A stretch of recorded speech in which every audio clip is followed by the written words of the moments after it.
Greetings to everyone present. My name is Beatrice Mattei, and I'm happy to be here, even if only virtually, and to have the opportunity to share something about my artistic work. For this, I would like to thank the Phoebus Association, which made this possible. I've been involved in art for a long time.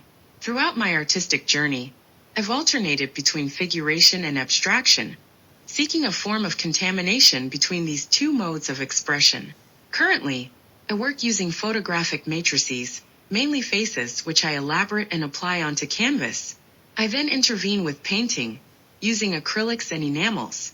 Quick brushstrokes, drips, and other effects create an informal context in which the image merges seamlessly. As you can see, mine is not a chromatic painting style. Instead, it plays on the tones of just one or two colors. This is a personal preference, likely shaped by my love for black and white photography. Finally, I intervene with cursive writing, bands of text that cross the gaze or the mouth, or flow partially across the face. These are phrases I found in books or poetic texts that deal with existential themes, and which I find highly evocative. The writing is only partially legible. Why female faces? Through the face, I like to explore the human universe and its inner world, and I find it easier to do so from a feminine perspective. With all due respect to the male gender, I believe that women, by nature, possess an innate ability to read emotions, a skill likely acquired through millennia of caregiving, which they have offered and continue to offer. Women are endowed with what is called emotional intelligence, which makes them highly intuitive. Being equipped in this way is especially important in today's world, where everything moves so fast, constantly pushing us to change direction. Events and images pile up endlessly. I believe all of this creates in us an urgent need for peace and silence, a need to search for what the great singer-songwriter Franco Battiato, whom I deeply admire, called the permanent center of gravity. Only when we are centered and at peace can we hope to be at the helm of our own destiny, rather than overwhelmed by it and simply swept along. I'm also reminded of a very evocative quote by Anais Nin. We don't see things as they are, we see them as we are. With these words, she emphasizes the importance of understanding who we are, so that we can better interpret the reality around us and how it affects us. Thank you so much for your kind attention. Warm regards, Beatrice Mattei.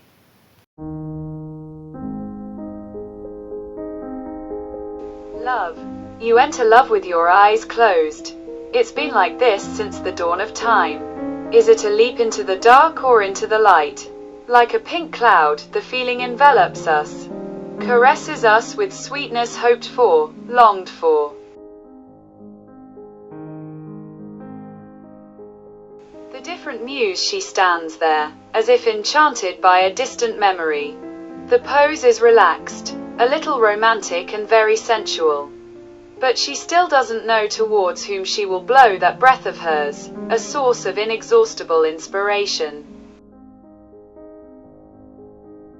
Journey into the mind, she has blue in her eyes and perhaps also a veil of oblivion with which she could fatally erase the memories of those who look at her. That's why her eyes are closed. But in closing them, a bit of that blue color has spread around her. Dissolving identity, the continuous metamorphosis to which we are forced by strange cosmic laws demanding obedience, modify our boundaries, both inside and outside us. And in this mocking swing of cyclical changes, our identity assembles and then dissolves again. In the look, the solemn, yet soft expression in the look seems to reveal a secret to us. Don't expose it to the air and wind. It could get lost.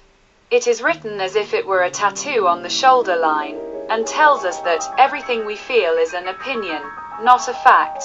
Everything we see is a perspective, not the truth. And that's how every thought flies. Minor stories, the gaze is partially erased by a shadow of dense thoughts. Perhaps she is enchanted or is thinking of new solutions to stories already past and to those to come. Alien paradigms here, between dream and reality, a presence emerges, still poorly defined, as if it were still to be shaped by some alien code. bearer of unknown paradigms. Strange signs and words surround his face, future temple of some new disturbing intelligence.